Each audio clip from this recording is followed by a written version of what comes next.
இந்த புதுச்சேரி கவர்மெண்ட் பத்தி நம்ம சொல்லியே ஆகணும். இது டெஃபினட்டா தமிழ்நாட்டுல இருக்கிற மாதிரி நம்ம திமுக கவர்மெண்ட் மாதிரி கிடையவே கிடையாது. ஏன்னா வேற ஒரு அரசியல் கட்சி நடத்துற நிகழ்ச்சியாகவே இருந்தாலும் அந்த நிகழ்ச்சிக்கு தன்னெழுச்சியா வர நம்ம மக்களுக்கு பாதுகாப்பு கொடுத்து பாரபட்சமே காட்டாம இந்த கவர்மெண்ட் நடந்துகிட்டு இருக்காங்க. அப்படிப்பட்ட இந்த புதுச்சேரி கவர்மெண்ட்டுக்கும் நம்ம புதுச்சேரி சிஎம் சார் அவர்களுக்கும் இந்த நேரத்தில் என்னுடைய மனப்பூர்வமான நன்றிகளை தெரிவிச்சுக்கிறேன். இத பார்த்தாவது தமிழ்நாட்டில் இருக்கிற அந்த திமுக கவர்மெண்ட் கத்துக்கிட்டா நல்லா இருக்கும். இந்த புதுச்சேரிக்கு இன்னும் மாநில அந்தஸ்து கொடுக்கல.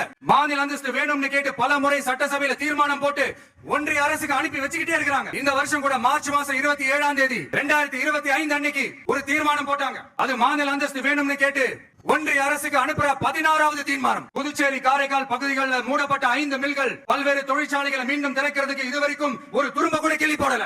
பல்லாயிரக்கணக்கான இளைஞர்களோட வேலை வாய்ப்புக்காக எதுவுமே செய்யல. இங்க ஒரு ஐடி கம்பெனி உருவாகணும்ன்ற எண்ணமே இல்ல. அதை பத்தி யார் பேசினாலும் அது அவங்க காதல விழவே விழல.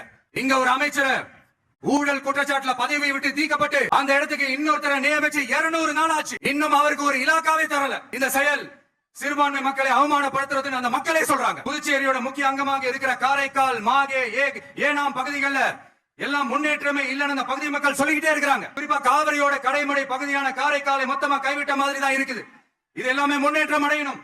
டூரிஸ்ட் பிளேஸ் ஆன புதுச்சேரியில போதுமான அளவு பார்க்கிங் வசதி இல்ல, போதுமான அளவு கழிப்பறை வசதி இல்ல. இதெல்லாமே மேம்படுத்தணும். புதுச்சேரி கடலூர் மார்க்கமான ரயில் திட்டம் வேணும்ங்கிறது நீண்ட கால கோரிக்கை. புதுச்சேரி மக்களுக்கு ஒன்னே ஒண்ணுதான் சொல்லணும், இந்த திமுகவை நம்பாதீங்க.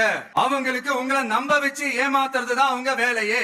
நான் சொன்ன பல கோரிக்கைகளை எல்லாம் தீர்த்து வைக்கிறதுக்கு நம்ம புதுச்சேரி கவர்மெண்ட்டுக்கும் அதோட மக்கள் திட்டங்களுக்கும் ரொம்ப அக்கறையா உண்மையா துணை நிக்கிறோம். தமிழ்நாட்டை ஒதுக்குற மாதிரி புதுச்சேரியும் ஒதுக்க கூடாதுன்னு நாங்க கேட்டுக்கிறோம். கிட்டத்தட்ட 20 லட்சம் பேர் வாழ்ற யூனியன் பிரதேசமான புதுச்சேரி மத்திய நிதி குழுவில் இடம்பெறவில்லை. அதனால் மாநிலங்களுக்கான நிதி பகிர்தல் அடிப்படையிலும் யூனியன் பிரதேசங்களுக்கான நிதி பகிர்தல் அடிப்படையிலும்